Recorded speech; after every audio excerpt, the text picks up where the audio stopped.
here. So today we are kickstarting our new project called Habitat Heroes. And just because there's a lot of different classes with us, we would ask that you just keep your microphones on mute, but we do want to hear from you. So do use the chat box if you have any questions that you would like to ask. And at the end of the session, we'll have a little Q&A and we'll try to answer any of your questions. So we are recording this session today, but we're only taking video of the presenters. And to introduce the presenters, so my name is Claire, and we are also joined by Roisin and Rob. And Roisin is going to be talking to you in a few minutes, and Rob is going to be answering your questions in the chat, and you might meet him later in the Q&A as well. So today is all about our project called Habitat Heroes. And I'm going to play you a little short video to see what this project is about and who the Habitat Heroes are. Okay, so let's play this video.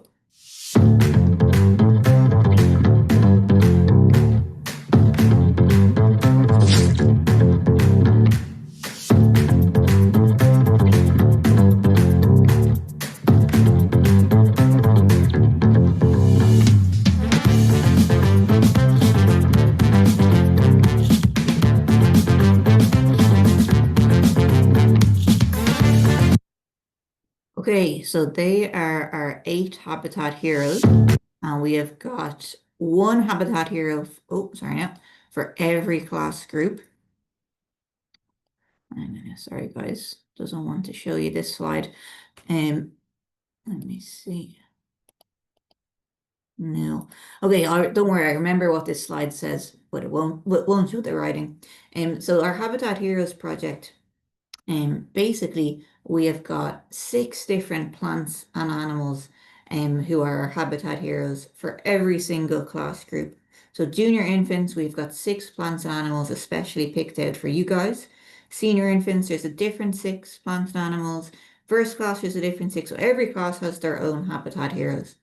And today we're going to talk about one Habitat Hero for each class group. So you're going to find out a little bit about each other's heroes. And the way the project works is we have got a lot of different things to help you to learn about them. So there's kind of 4 steps to the project. So step 1 is for you to test out your knowledge, is to see what you already know about these animals and plants.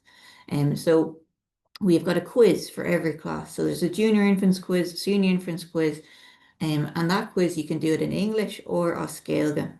And that will show you which of your plants and animals you already know a bit about. And once you've done the quiz, we've got loads of other resources to help you learn about them. So we have a hero card for every one of your plants or animals. It tells you a little bit about them, what they look like and where they live and what they like to eat.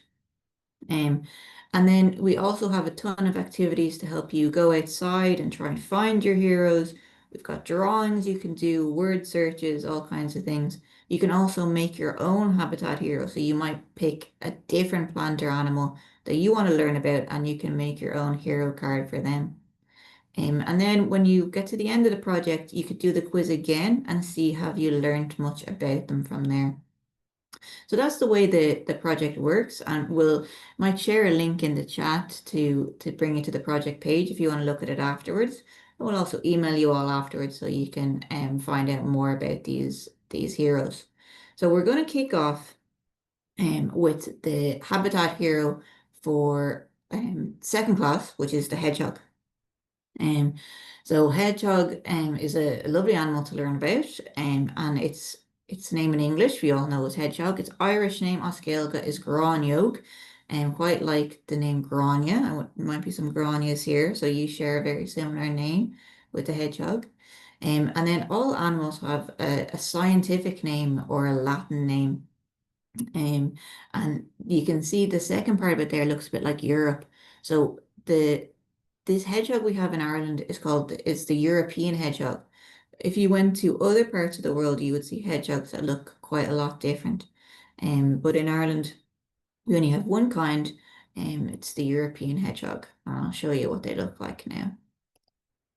So this is a European hedgehog here, very cute. And hedgehogs are mammals. Just like us, we're also mammals. And mammals always have some kind of fur or hair, something that helps keep them warm. But as well as hedgehogs having their kind of fur along their face and their paws and their belly, they also have a lot of spikes. So this is really the one really special and different thing about hedgehogs is kind of their superpower in terms of keeping themselves safe. So hedgehogs might have, 2,000, 3,000 spikes. They have a whole lot of them and therefore protection. And they also have quite a long nose or snout. And some people think it looks a bit like a pig. And this might be why they have hog in their name because they reminded people of pigs. But it's very helpful for them because it helps them to be able to find different foods that they can sniff out because they don't have very good eyesight, so they mostly rely on their nose. They also have a small tail. You might not think hedgehogs have a tail, but they do. It's kind of hidden, with all their spikes at the back there. And they can grow to be about 25 centimeters long. So if you have a ruler in your class or on your desk, it's usually about 30 centimeters long. So they just a little bit smaller than that in terms of their length. And when they are scared, they roll themselves up into a tight little ball and stick all their spikes out on end. So they go into a ball because the parts of their body that don't have spikes, like their head and their paws and their belly, they want to protect those. So they curl themselves up, they tuck their head under their body, so they can avoid being having any of their body exposed. And I'll show you what this looks like here. So in this video, we've got a fox trying to get at a hedgehog, and you'll see what it does here. You can see the fox, whenever it touches the hedgehog, it gets a bit of a fright. It doesn't like the feel of its spikes. And we can't see the hedgehog's face or its paws at all there because they're totally tucked under. And you can see the spikes are sticking up as much as possible. But that fox would love to be able to eat the hedgehog, but sadly it can't, and it just walks away there. So it tried its best, but the hedgehog was able to protect itself. So where do hedgehogs live? What is their habitat? So a habitat is an animal's home. So hedgehogs, they don't really have one particular home. So a lot of times hedgehogs like to move from place to place. So they're wanderers. Every night, hedgehogs might go out and move from one garden to another, or to a park, or to a forest, or even school grounds. So you never know. Some of you might have hedgehogs living around your school. And when they're moving around, they they're looking for food. But when they come out at night time, so hedgehogs sleep during the day and they wake up at night. So during the day, they might make themselves a little nest of a pile of leaves, or they might go in under a log pile. They might kind of squeeze in behind a shed or somewhere where they feel hidden and safe. Because when they're sleeping, they might not know if a fox comes up to try and catch them, and they wouldn't be able to roll into a ball. So that's why it's really important that they find somewhere safe to sleep. And when they're moving around at night, they like to be hidden as well. So hedgehogs often like to move along hedges. And this is the other part of their name. So remember I said hog comes from they look like a pig, and the hedge bit comes from the fact that they love moving in hedgerows, so hedgehogs. So a hedgerow is like a line of trees or bushes all together, and lots of animals like to move along hedgerows. So that we call them wildlife corridors because they can basically run through them or walk through them, or even birds will fly along them, and they won't be spotted while they're doing that. The only time that hedgehogs really do have a set home is in winter, when they hibernate. So hedgehogs are one of only two Irish mammals that hibernate, that go to sleep for the full winter. If anyone thinks they know what the other animal that hibernates is, you can put it in the chat there and we'll tell you if you're right at the end. It's quite a hard one.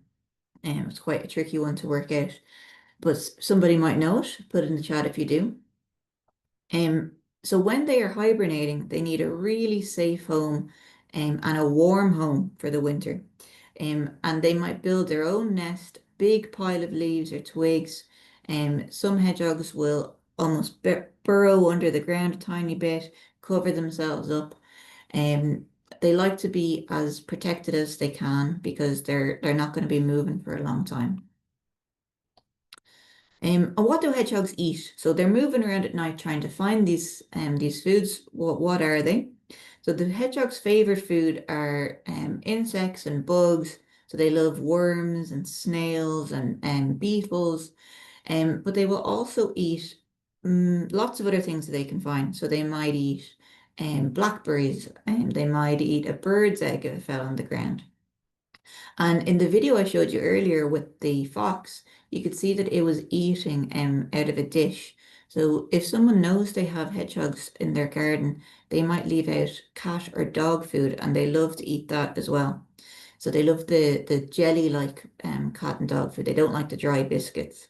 So they're not too fussy hedgehogs. They'll eat lots of different things. And this is their life cycle. So their life cycle shows you what they do at each stage of the year. So in springtime, they wake up from their hibernation. Once the weather starts to get a bit warmer, they'll wake up.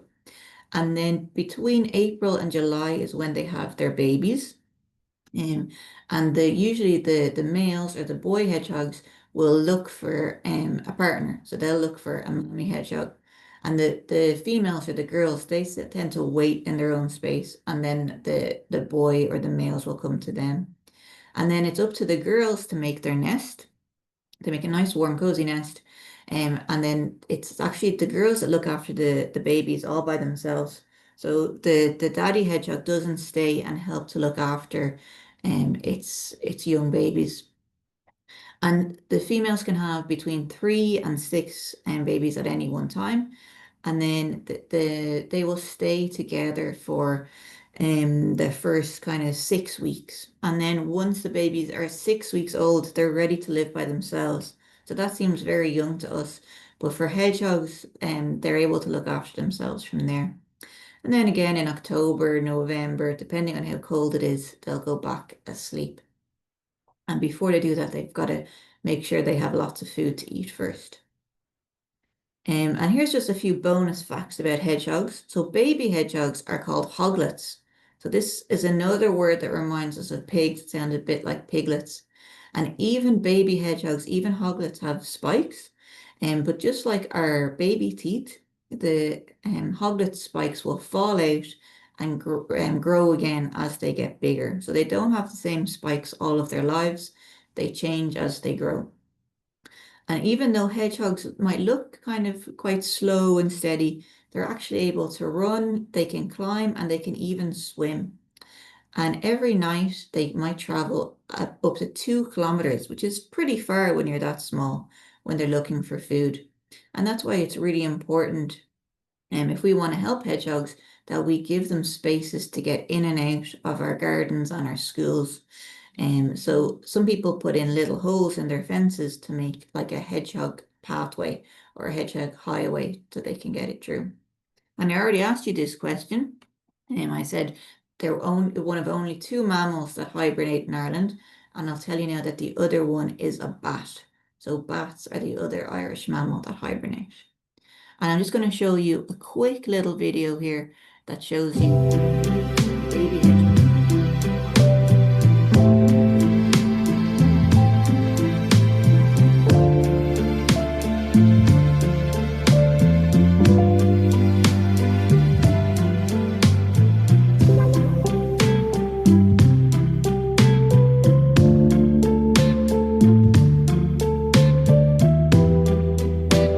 So very cute there, and they love to go, like I said, for those dishes that have the water dishes and the cat or the dog food.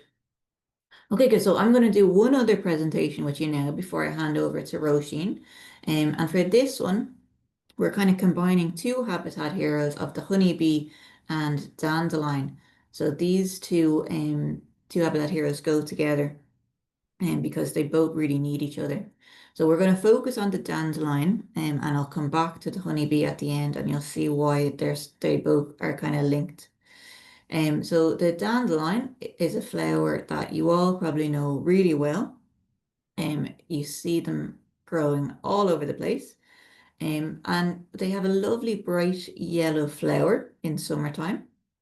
And then a little bit later in the summer, the flower turns into, um, dandelion clock or dandelion seeds or Ginny Joes. So people have loads of different nicknames for these. So it goes from this yellow flower to these white fluffy seeds. And the rest of the year, you don't see the flower or the seeds, but the leaves are still there. And you can see the leaves down here at the bottom. These are quite a distinctive looking leaf. They're kind of quite long and narrow, and they have a jagged edge. They go in and out. So if you were to go out into, onto a pitch or a grassy area you have around your school, when you're out later today, you might find those leaves there, but you probably aren't going to find the flowers. So dandelions are very, very common in all different spaces where there's grass growing. So it doesn't matter if it's somebody's garden, a small patch of grass.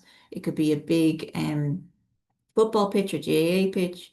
Could be just along a small strip of grass, a grass verge. Sometimes you even see them growing out of the pavement. And because dandelions grow so easily and spread very easily, some people call them weeds. We also say that weeds are flowers too, once you get to know them. So that's a nice phrase we have for dandelions. So some people will always try and pull up weeds, but all a weed is a plant that you didn't mean to plant there. You didn't ask it to grow there. It just did it by itself. Um, but there's nothing wrong with them, and actually they're really, really helpful, especially for our bees, which I'll talk about in a minute. So what do dandelions eat? So plants are much different from animals in terms of how they eat. You'll never see a plant walking down to the shops to buy a loaf of bread. Plants actually make their own food using energy from the sun. So sun is like the food for dandelions, but they also need water, which they get from the rain. They need air and they need soil to be able to grow. And they turn this into energy. And the big scientific name for this is photosynthesis. So photosynthesis is the name for when plants turn energy into food using the sun. Um, so there, it's a pretty cool way of doing it. If you can imagine if you just went outside on a sunny day and stood there and you were actually able to eat that up, you wouldn't have to go and buy your lunch at all. So what about their life cycle? So how do they change during the year? So they change quite a lot. So in spring, dandelions that have been in the soil just as leaves, they start to grow again. And you'll also have new seeds that start to grow into dandelions. So you'll see them begin to grow up, and then as summer comes, that lovely yellow flower will begin to develop. And then later in the summer or getting into autumn, the flowers will have changed into those fluffy seeds or Ginny Joes.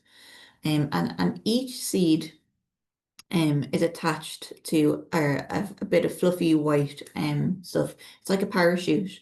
And people also call these a clock. And what happens is when the wind blows, the fluffy seeds blow away and they get moved by the parachute to a new area. And wherever they land, this is going to be where they might grow in the next spring.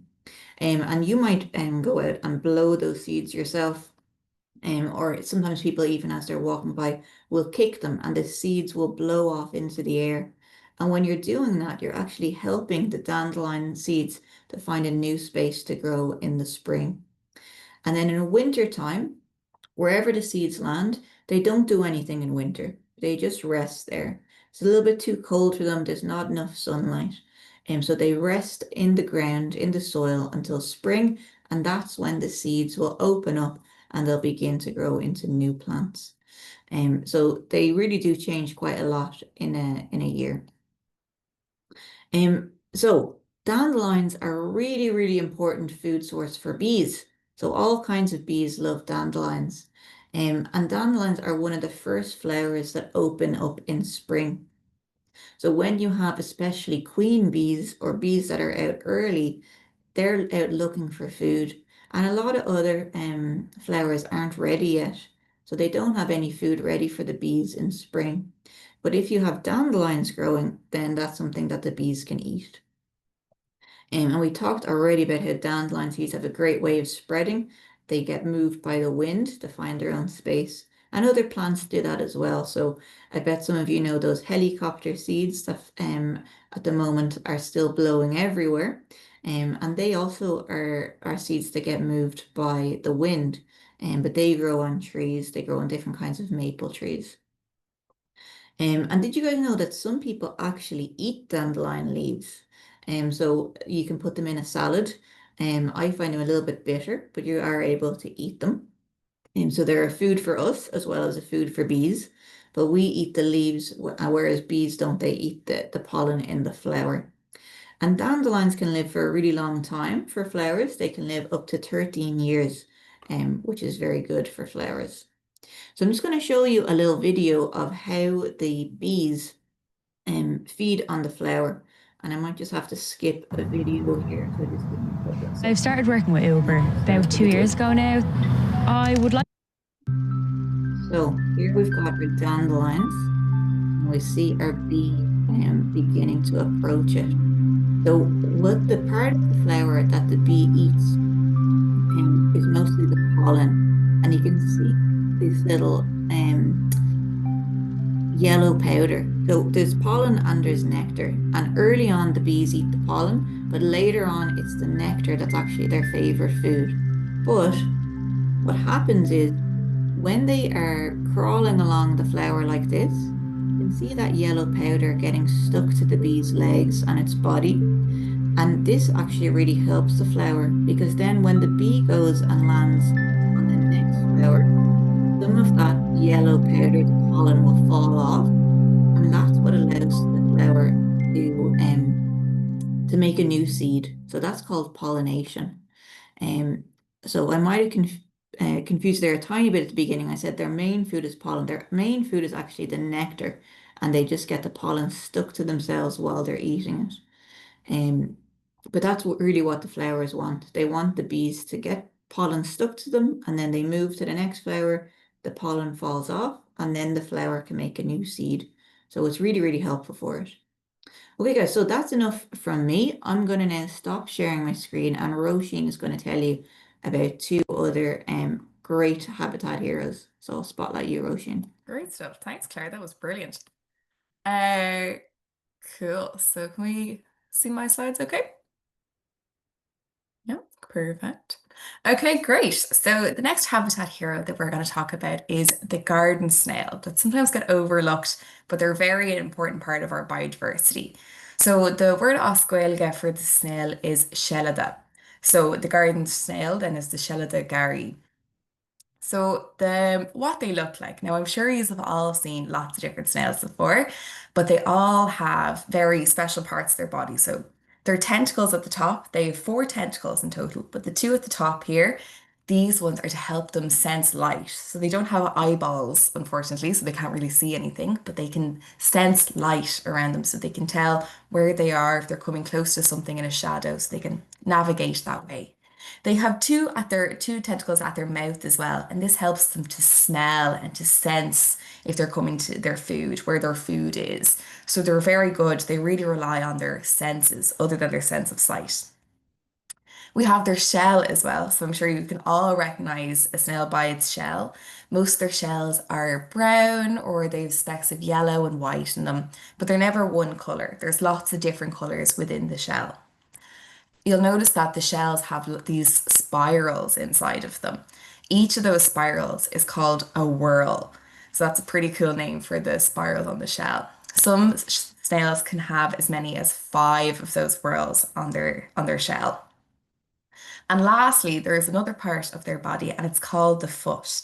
But snails, as we know, they can't walk around. But this is basically the way that they get around is through their body, which that bit at the bottom is called the foot. So you might wonder how are they getting around if they don't have any legs to bring them around. So here we have here how the snail moves. So inside the foot of the snail, you'll see these little white kind of shapes moving up and down their body. And they're like little muscles, and those muscles help them drag along the ground so they can get from A to B. So it's a little bit harder for them to move, but they can definitely do it, and they just do it at a slower pace than most other animals do.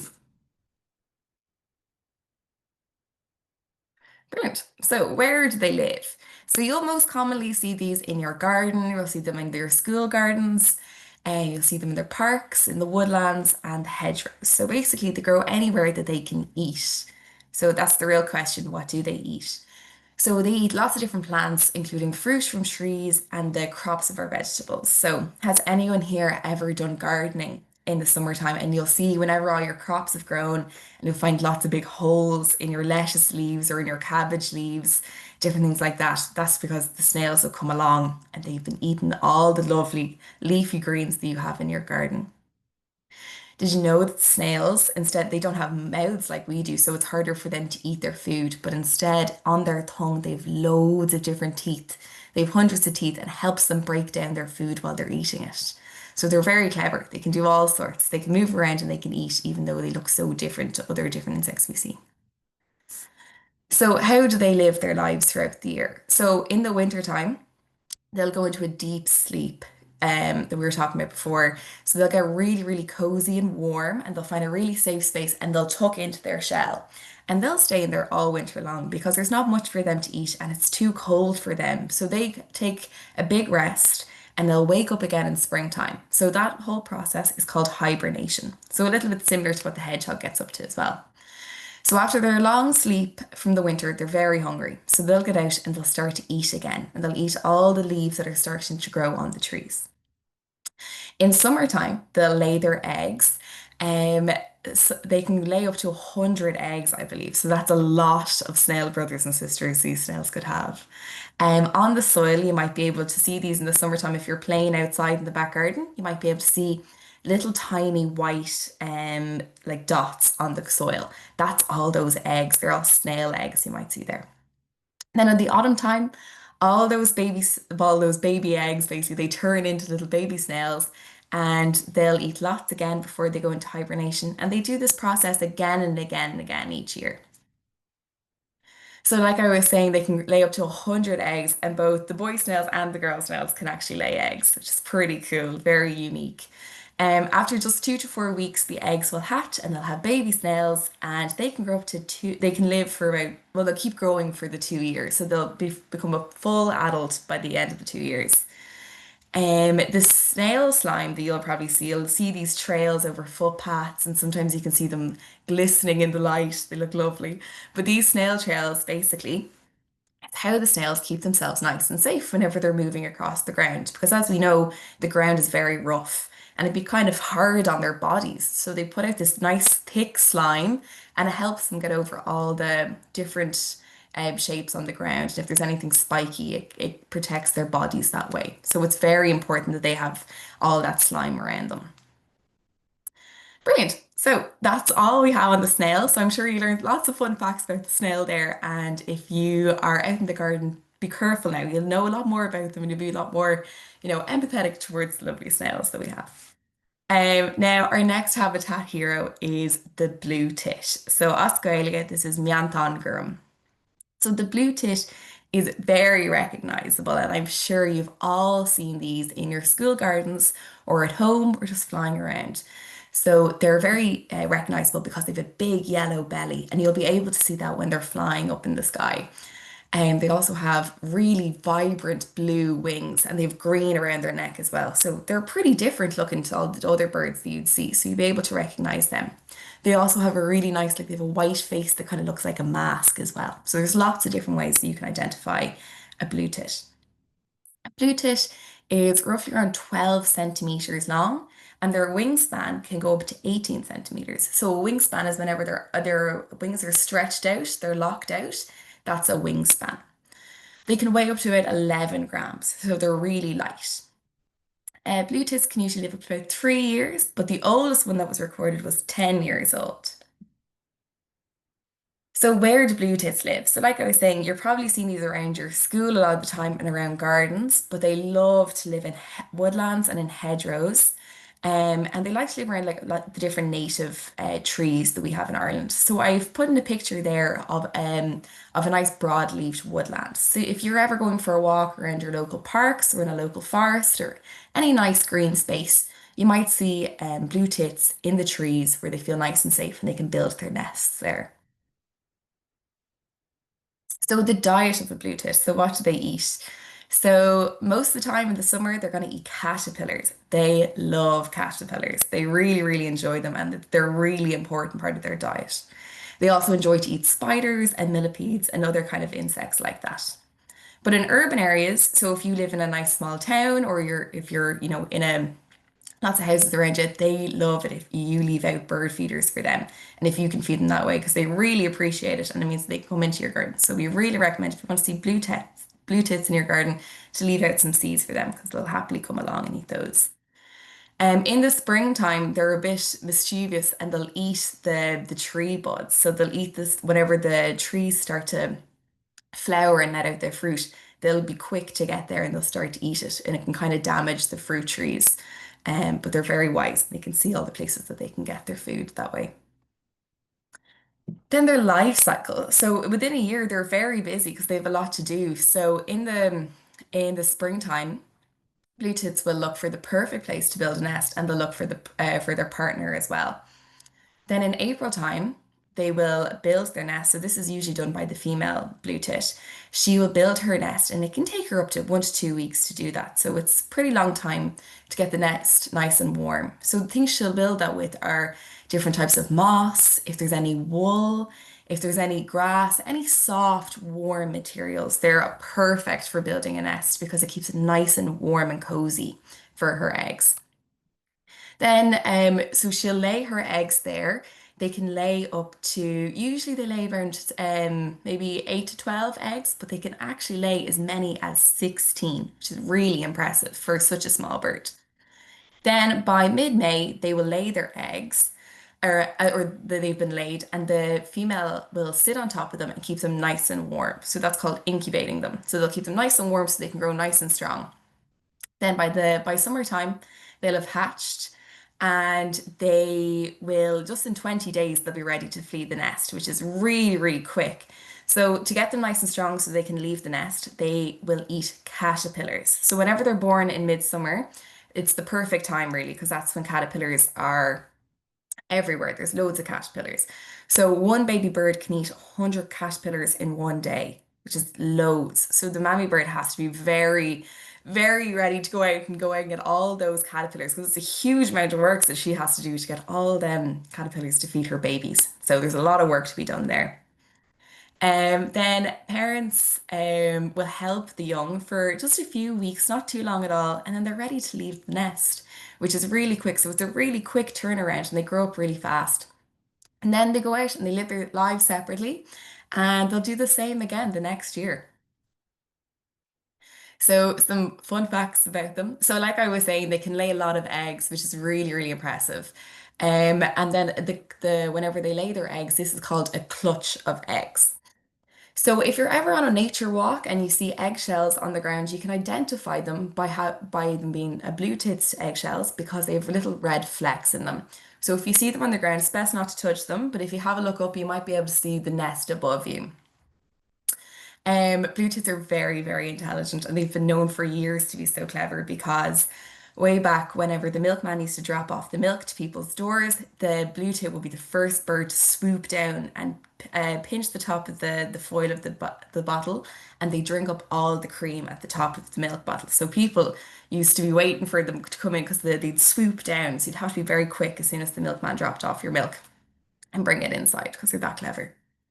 I'm going to show you a quick little video now about how a blue tit makes their nest. They're very takes a lot of work. So hopefully we can get it to work here now.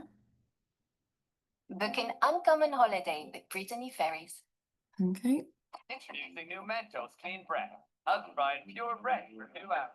Get fresh.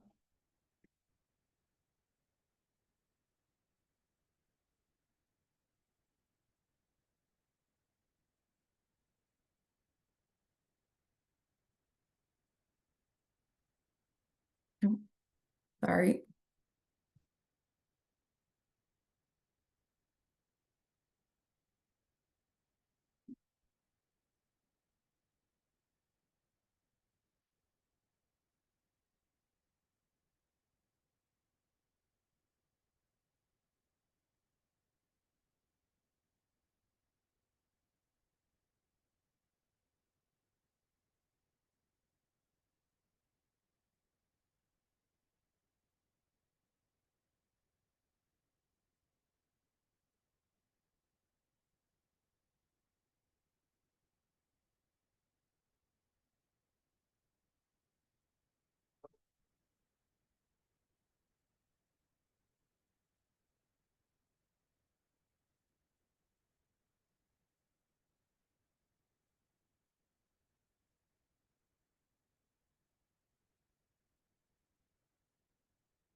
Great. And just like that, they all flee the nest. Crazy. Great. Well, guys, thank you so much for listening to those two there. So they're the 4 Habitat Heroes for the junior primary there. I'd love to hear if you've any questions in the chat there. I'd like to know if you've had any questions about the different Habitat Heroes that we had. The 3 of us would be delighted to answer any questions that came up.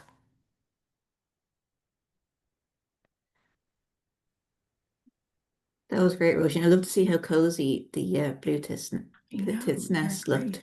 I wouldn't mind going for a nap in there. Yeah. It's interesting to see what materials they bring in as well. It looked like they had collected some sheep wool or something. Exactly, Nice, whatever's nearby. nice comfy.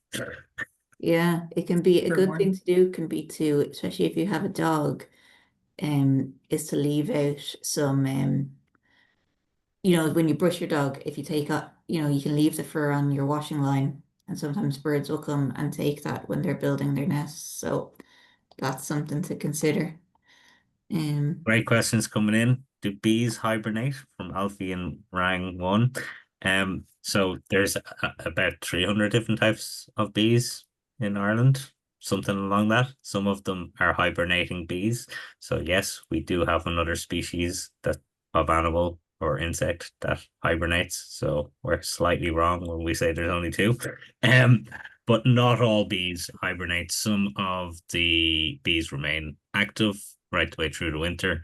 And some species of bees, the males in particular, and the underlings, only the queen will survive the winter and stay active, and the rest will die off and then respawn in the next year. Anything else to add to that, guys?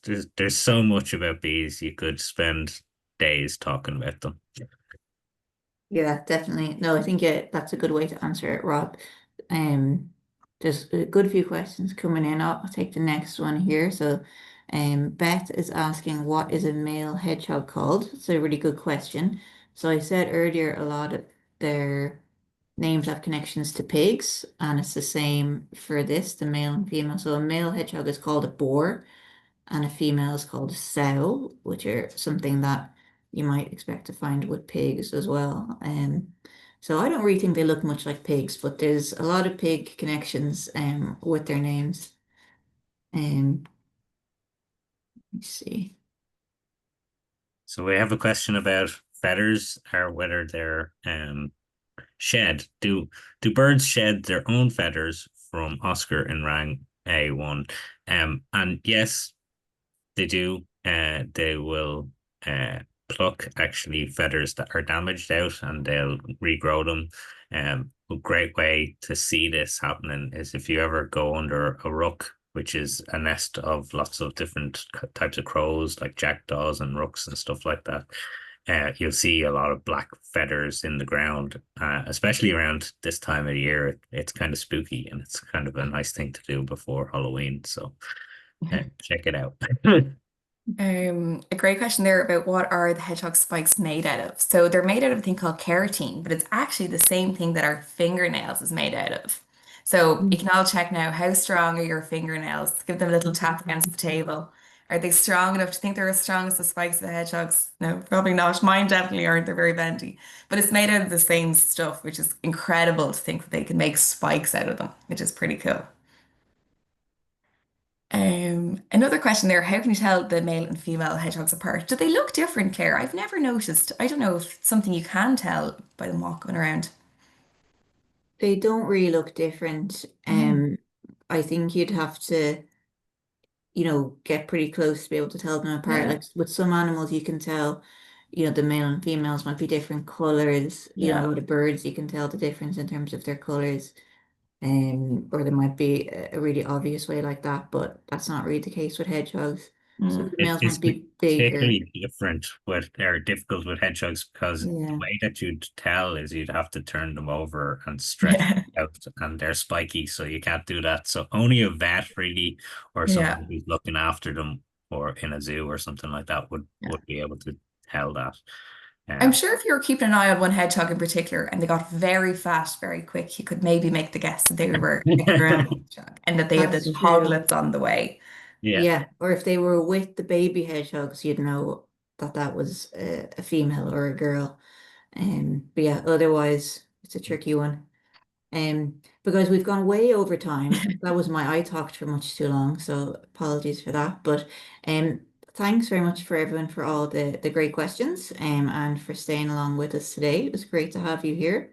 And hopefully some of you can take part in the project and find out more about some of your other Habitat Heroes and what they like to do and eat and how they live.